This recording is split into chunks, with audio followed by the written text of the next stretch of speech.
UP scholarship 2025-26 का form renewal नहीं कर पा रहे हैं, तो इस वीडियो में आपको सारी जानकारी मिलने वाली है कि इस बार आपके रिन्यूअल का प्रोसेस क्या है, कैसे आपको फॉर्म को फिलअप करना है, कैसे आपको लॉग इन करना है, उसके बाद से कैसे आपको फाइनल प्रिंट निकालना है और कॉलेज में कब तक आपको सबमिट करना है।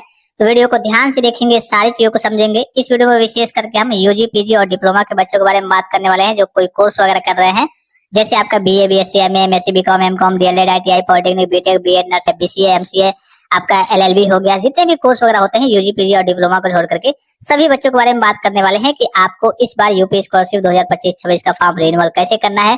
तो सबसे पहले मैं इस पेज को कट कर लेता हूँ। शुरू से मैं आपको सारी चीजें बताता हूँ कि कैसे आपको यहाँ पे विजिट करना है, किस सेक्शन में विजिट करना है और उसके बाद से कैसे आपको फॉर्म को फिलअप करना है। देखिए, सबसे पहले आपको गूगल में जाना है, यूपी स्कॉलरशिप सर्च करना है। सबसे ऊपर ही आपको यूपी स्कॉलरशिप की ऑफिशियल वेबसाइट देखने को मिल जाएगा, उस पर आपको क्लिक करना है। उसके बाद से यहाँ पे देखिए आपको एक स्टूडेंट्स का ऑप्शन देखने को मिल जाएगा। इससे पहले देखिए एक चीज का आपको ध्यान रखना है। क्या ध्यान रखना है कि इस बार एक नया रूल लाया गया है कि एक ओटीआर का रजिस्ट्रेशन करना है। ये सभी बच्चों के लिए कंपलसरी है। यहाँ पे आप पढ़ के देख सकते हैं, मैं आपको पढ़ के नहीं बताऊंगा, ऑफिशियल नोटिफिकेशन में जारी हुआ है।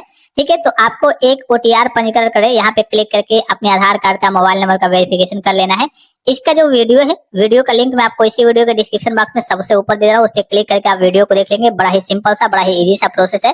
बिना ओटीआर के मैं आपको बता दूं, चाहे आप फ्रेश फॉर्म फिलअप कर रहे होंगे, चाहे रिन्यूअल, चाहे किसी भी कास्ट कैटेगरी के स्टूडेंट होंगे, किसी भी क्लास या फिर कोर्स के स्टूडेंट होंगे, बिना ओटीआर के आपका फॉर्म लॉगिन नहीं होगा। तो एक ओटीआर का रजिस्ट्रेशन आप कर लेंगे, लास्ट में एक ओटीआर नंबर आपको देखने को मिल जाएगा। ठीक है, मान लीजिए कि आपने ओटीआर कर लिया, आपको नंबर देखने को मिल गया। उसके बाद से आपको आना है स्टूडेंट्स वाले ऑप्शन पे। क्या करना है, आपको क्लिक करना है। जैसे इस पे क्लिक करेंगे आपको नीचे की ओर स्लाइड करके आना है। यहाँ पे नीचे को आएंगे तो एक ऑप्शन आपको देखने को मिल जाएगा, ये रिन्यूअल वाले बच्चों के लिए है। जैसे कि आप किसी कोर्स के सेकंड ईयर में या फिर थर्ड ईयर में या फिर फाइनल ईयर में होंगे, तो आपको रिन्यूअल करना होता है। अगर आपने पहले स्कॉलरशिप का फॉर्म फिलअप किया था तो, अगर नहीं फिलअप किया था तो फ्रेश ही करना होता है। तो आप फ्रेश वाले सेक्शन से जाकर के फ्रेश करेंगे। यहाँ पे हम रिन्यूअल वाले बच्चों के बारे में बात कर रहे हैं। तो यहाँ पे दिख रहा होगा, ये जो पहला ऑप्शन दिख रहा होगा प्री मैट्रिक, ये आपके कक्षा 10 के बच्चों के लिए है, ये 12 के बच्चों के लिए है, ये आपके यूजी, पीजी और डिप्लोमा के बच्चों के लिए है। जो भी बच्चे कोई कोर्स वगैरह करते हैं यूजी, पीजी और डिप्लोमा के, जैसे BA, BSc, MA, MSc, BCom, MCom, DElEd, ITI, polytechnic, BTech, BEd, nursing, BCA, MCA, LLB, सबके लिए तीसरा ऑप्शन होता है। चौथा ऑप्शन भी पोस्ट मैट्रिक के बच्चों के लिए है, लेकिन अदर स्टेट वाले बच्चों के लिए। ठीक है, तो आपका जो भी होगा उस हिसाब से क्या कर लेना है, आपको सिलेक्ट करना है। जैसे मैं पोस्ट मैट्रिक अदर इंटर के बच्चों का फिलअप करने जा रहा हूँ, रिन्यूअल करने जा रहा हूँ, तो इसमें मैं क्लिक कर लूंगा। उसके बाद से यहाँ पे क्या करना है, तीसरे वाले ऑप्शन में आपको अपना रजिस्ट्रेशन नंबर फिलअप करना है। आपके स्कॉलरशिप के फॉर्म पे, फ्रेश फॉर्म जब आपने फिलअप किया था ऊपर ही रहता है। उसके बाद से यहाँ पे अभी मैंने आपको बताया ओटीआर के बारे में, ओटीआर कर लेना होता है। ओटीआर नंबर यहाँ पे आपको फिलअप करना है। ओटीआर आपने नहीं किया हुआ है तो आप यूट्यूब पे जाकर के सर्च भी करेंगे कि यूपी स्कॉलरशिप ओटीआर रजिस्ट्रेशन कैसे करें बाय फैक्ट टेक्सा, तो फ्रेश और लाइव वीडियो देखने को मिल जाएगा। अदरवाइज उस वीडियो का लिंक मैं आपको इसी वीडियो के डिस्क्रिप्शन बॉक्स में सबसे ऊपर दे रहा हूँ। उसके बाद से ये जो कैप्चा दिख रहा होगा, इसको यहाँ पे फिलअप करके सबमिट पे क्लिक करना है। मान लीजिए कि आपने ओटीआर किया हुआ था, भूल गए हैं, तो यहाँ पे क्लिक करके आप ओटीआर प्राप्त कर सकते हैं। अगर आप पासवर्ड भूल गए हैं तो यहाँ पे क्लिक करके आप पासवर्ड प्राप्त कर सकते हैं। चलिए कैप्चा को फिलअप करके सबमिट पे क्लिक करके आगे की ओर प्रोसीड करके मैं आपको दिखाता हूँ। अब देखिए फाइनली सारी चीजों को फिलअप किया चुका है। यहाँ पे सबमिट वाला जो ऑप्शन दिख रहा होगा, इस पे आपको क्लिक करना है। जैसे इस पे क्लिक करेंगे आपका फॉर्म क्या हो जाएगा, लॉगिन हो जाएगा। यहाँ पे आपको सारी चीजें देखने को मिल जाएंगी कि 2025-26 यानी कि इस बार का फॉर्म है, रिन्यूअल अर्थात नवीनीकरण का फॉर्म है। ये सारे स्टेप्स आपके क्या होंगे, ऑटोमेटिकली ग्रीन टिक होंगे। अब बच्चे सोचेंगे कि कहाँ से फॉर्म को फिलअप करना है, तो यहाँ पे आपको 3 पैरेलल लाइन दिखते होंगे। इस वाले ऑप्शन पे क्या करना है, आपको क्लिक करना है। जैसे इस पे क्लिक करेंगे कई सारे ऑप्शंस आपको देखने को मिलेंगे, जैसे कि यहाँ पे जो आपका करेगी आय प्रमाण पत्र का वेरिफिकेशन वगैरह, आय और जाति का दिख रहा होगा यहाँ पे प्रमाणीकरण हेतु। तो यहाँ देखिए, अगर आपने इनकम सर्टिफिकेट अपने नाम का लगाया है तो जब भी आप कॉलेज में डॉक्यूमेंट्स जमा करेंगे अपने गार्जियन के नाम का ही आपको इनकम सर्टिफिकेट देना है।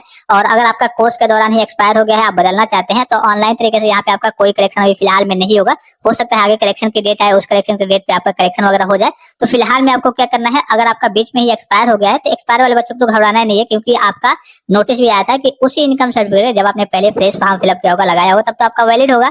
तो बीच में अगर आपका एक्सपायर हो जाता है कोर्स के दौरान में, तो उसी इनकम सर्टिफिकेट के बेस पे आपका पैसा आते रहेगा, आपको घबराने की जरूरत नहीं है। ठीक है, पहले मेन ऑप्शन ये होता था कि जहां से आप सारी चीजों को फिलअप करते थे, आपने कितना नंबर पाया है पिछली कक्षा में, ठीक है, आपके एडमिशन की डेट क्या है, फीस आपने कितना जमा किया है, सारे details.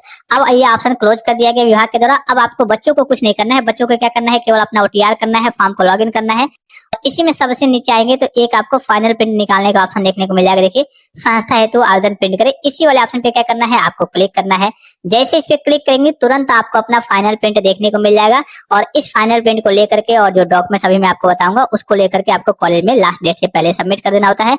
Last date UG, PG और डिप्लोमा के बच्चों की बात करें, अगर आप जनरल ओबीसी माइनॉरिटीज हैं तो आपका 20 दिसंबर के आसपास है। तो यहाँ देखिए अभी जैसे आप जब भी फाइनल प्रिंट वगैरह निकालेंगे, यहाँ दिख रहा होगा आपको कब निकाला गया है, तो 10 यानी कि 12 अक्टूबर 2025 के डेट में। और यहाँ पे आपको दिख भी रहा होगा किसके लिए है, शिक्षा संस्था में जमा करने के लिए है। यहाँ पे आपको दिख रहा होगा कि आपका ओरिजिनल फाइनल प्रिंट है और 2025-26 का है। ठीक है, कुछ चीजें आपको ब्लर दिख रहे होंगे सिक्योरिटी रीजन के लिए। यहाँ पे क्लिक करके आपको क्या कर लेना है, प्रिंट कर लेना है। इसी में नीचे को आएंगे तो आपको डॉक्यूमेंट्स देखने को मिल जाएंगे, कौन कौन से डॉक्यूमेंट्स आपको जमा करने हैं। तो सारे डॉक्यूमेंट्स यहाँ पे आपको इंटरफेस पे दिख रहे होंगे, मैं आपको पढ़ के नहीं बताऊंगा। बस एक चीज मैं आपको बता दूं कि यहाँ देखिए, आवेदक के माता पिता का आपका इनकम सर्टिफिकेट लगेगा, यानी कि इनकम सर्टिफिकेट आपके नाम का नहीं रहना चाहिए। आवेदक कौन है, आप है, आपके माता पिता का इनकम सर्टिफिकेट अर्थात आय प्रमाण पत्र चाहिए। वो इस दुनिया में नहीं है तो जिस भी गार्जियन अभिभावक क्या रहते होंगे, चाचा चाची, नाना नानी, दादा दादी, बुआ फूफा, उनके नाम का ही आपको इनकम सर्टिफिकेट लगाना है, अपने नाम का आपको नहीं लगाना है। फिर दूसरे पॉइंट पे वही अगर आप देखेंगे तो आवेदक के जाति प्रमाण पत्र की छाप देने की, जो आवेदक कौन है, आप है, जाति प्रमाण पत्र आपके नाम का रहेगा, लेकिन जो इनकम सर्टिफिकेट है वो आपके नाम का कतई नहीं रहना चाहिए, आपके गार्जियन के नाम का ही चाहिए। ठीक है, फिर यहाँ पे देखिए शुल्क की रसीद वगैरह, कक्षा गैप है तो गैप सर्टिफिकेट, हॉस्टल में रहते हैं तो उसके फीस की रसीद वगैरह, बैंक पासबुक वगैरह। ठीक है, फिर आपका हाई स्कूल और आपका प्रीवियस ईयर का रिजल्ट वगैरह, इसमें आपका हाई स्कूल प्रीवियस ईयर आ जाएगा और प्रमाण पत्र में आपका आधार आ जाएगा। ये 3 पेज का आपका करिए फाइनल प्रिंट होता है। और जो भी मैंने आपको डॉक्यूमेंट्स बताया आपको इंटरफेस पे दिख भी रहा होगा, इसको ले जाकर के लास्ट डेट से पहले आपको कॉलेज में सबमिट करना होता है। उसके बाद से सारे वेरिफिकेशन, सारे काम आपके कॉलेज के द्वारा किए जाएंगे। आप बच्चों को, यानी कि बच्चों को अपने स्तर से कुछ करने की जरूरत नहीं है। एक समस्या आ रही थी बच्चों के सामने, इनवैलिड की समस्या आ रही थी कि बच्चे कहते थे सर मेरा इनवैलिड दिखा रहा है, ओपन नहीं हो रहा है। ठीक है, और एक समस्या आ रही थी कि फाइनल प्रिंट नहीं निकल रहा है। तो इनवैलिड और फाइनल प्रिंट ना निकलने का रीजन ये है कि कॉलेज के द्वारा कुछ अप्रूवल होते हैं, कुछ वेरिफिकेशन वगैरह होते हैं, वो काम अभी आपके कंप्लीट नहीं किए गए हैं, जिसकी वजह से आपका इनवैलिड रजिस्ट्रेशन नंबर और पासवर्ड दिखा रहा होगा।